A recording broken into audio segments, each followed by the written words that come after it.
Assalamualaikum warahmatullahi wabarakatuh. Perkenalkan, nama saya Andini. Dari semester 2B, saya di sini akan melanjutkan mengenai materi bab 1 pengertian hukum pidana. Mengenai minggu lalu yang membahas mengenai pengertian hukum pidana, dilanjutkan untuk fungsi hukum pidana. Fungsi hukum pidana dibagi menjadi dua, yaitu fungsi umum dan fungsi khusus.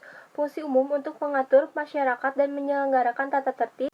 Yang kedua, ada fungsi khusus untuk melindungi kepentingan hukum terhadap perbuatan yang telah diperbuatnya, dan sanksi yang diberikan lebih tajam daripada hukum cabang lainnya. Selanjutnya ada sumber hukum pidana. Sumber hukum pidana KUHP mulai berlakunya pada tanggal 1 Januari 1918, dan peraturan lain di luar KUHP seperti UU Narkotika. Dalam pembagian Kitab Undang-Undang Hukum Pidana dibagi menjadi dua, yaitu ada bersifat umum dan bersifat khusus. Bagian yang bersifat umum berlakunya untuk seluruh lapangan pekerjaan pidana, baik yang terdapat dalam buku 1, yaitu pasal 1 sampai dengan pasal 3. Yang bagian khusus mengatur perbuatan yang dapat dipidana dan ancamannya berupa sanksi bagi yang melanggarnya.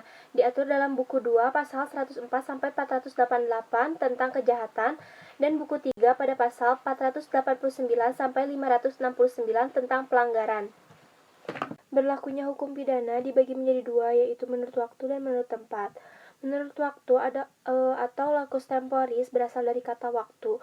Jadi locus temporis adalah waktu terjadinya suatu delik atau tindak pidana. Mempunyai dua konsekuensi. Yang pertama, tindak pidana harus dirumuskan terlebih dahulu, rumusan sesuai dengan Undang-Undang Dasar. Yang kedua, ada peraturan harus ada sebelum terjadinya tindak pidana. Kedua, ada menurut tempat atau locus delicti.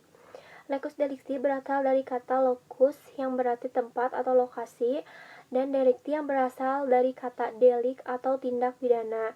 Penentuan terjadinya suatu tindak pidana memiliki arti penting untuk menentukan tempat pengadilan yang berwenang dalam mengadili suatu tindak pidana tersebut, dan dibagi menjadi tiga, yaitu daratan negara, perairan atau laut teritorial yang ditetapkan oleh hubungan internasional.